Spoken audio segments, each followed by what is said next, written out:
అందరికీ నమస్కారం. నా పేరు హరి. నేను కువైట్‌లో ఉంటాను. నేను కొత్తగా యూట్యూబ్ ఛానల్ క్రియేట్ చేశాను. నా ఛానల్ నేమ్ వచ్చేసి ఎస్‌వికేడి వ్లాగ్స్. నా యూట్యూబ్ ఛానల్.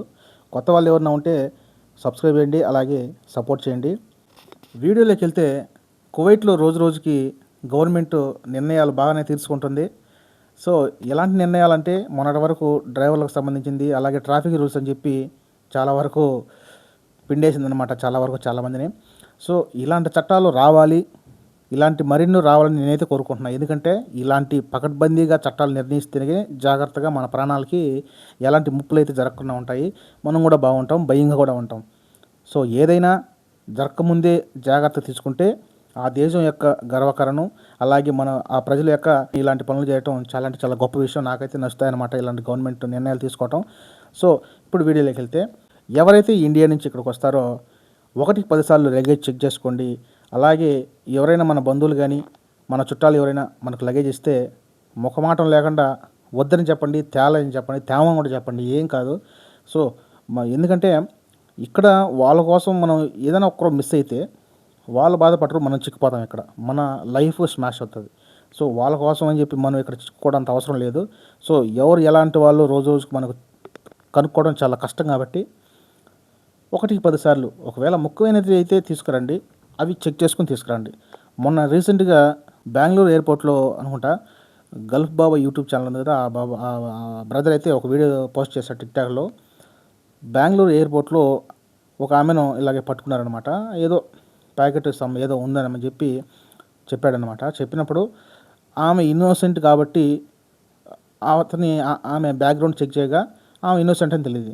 ఒకవేళ ఇలాంటి పనులు రోజు చేస్తుంది, ఇదే అలవాటుగా ఇదే బిజినెస్ కానీ ఉంటే ఆమెకు చాలా అంటే చాలా దారుణంగా ఉండు, శిక్ష కూడా చాలా కఠినంగానే ఉండు.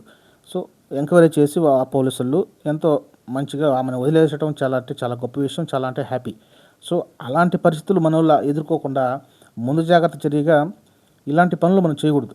ఒకవేళ మీకు ముఖ్యంగా మందులు, ఈ వీడియో చేయడం కనుక కారణం కూడా అదే.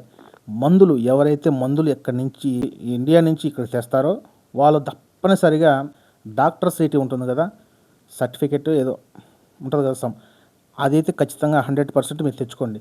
ఒకవేళ మీకే సంబంధించిన ట్యాబ్లెట్లు అయితే కొంచెం తక్కువ మొత్తంలో తెచ్చుకోవడానికి ప్రయత్నించండి. ఇంకెవరైనా బంధువులా లేకుండా మీ చుట్టాలు ఎవరైనా అయితే కొంచెం తక్కువగా అలాగే చెక్ చేసుకొని మరి ఇక్కడ తేండి. అలాంటి పేపర్ లేకుండా ఉంటే చాలా అంటే చాలా తీవ్రంగా ఉంటుంది, మీరే నష్టపోతారు. ఓకేనా, ఇది గుర్తుపెట్టేసుకోండి. ఇక్కడికి వచ్చి ఈ ఎయిర్పోర్ట్లోకి వచ్చి ఇక్కడ మాకు తెలియదు అంటే ఇక్కడ కుదరదు అనమాట.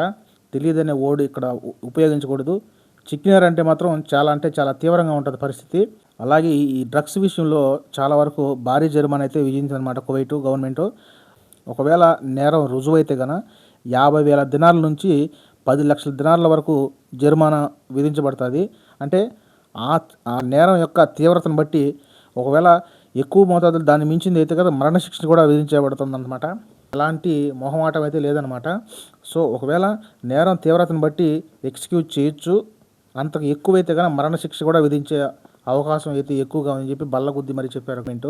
సో ఎవరైతే ఇండియా నుంచి ఇక్కడికి వస్తున్నారో వాళ్ళు చాలా అంటే చాలా జాగ్రత్తగా 1-10 సార్లు చెక్ చేసుకొని మీ లగేజు అలాగే మందులు ఏవైతే ఉన్నాయో అలాంటివి చెక్ చేసుకొని ఇక్కడికి తేవటం మంచిది. ఓకేనా, దీన్ని చాలా వరకు తగ్గించే ప్రయత్నం అయితే చేస్తానన్నమాట కువైట్. చాలా అంటే చాలా మంచి విషయం అనమాట. సో ఎందుకైనా మంచిది, మనం కూడా జాగ్రత్తగా ఉండండి. ఓకేనా, ఇదే అనమాట వీడియో. నెక్స్ట్ వీడియోతో మళ్ళీ కలుద్దాం.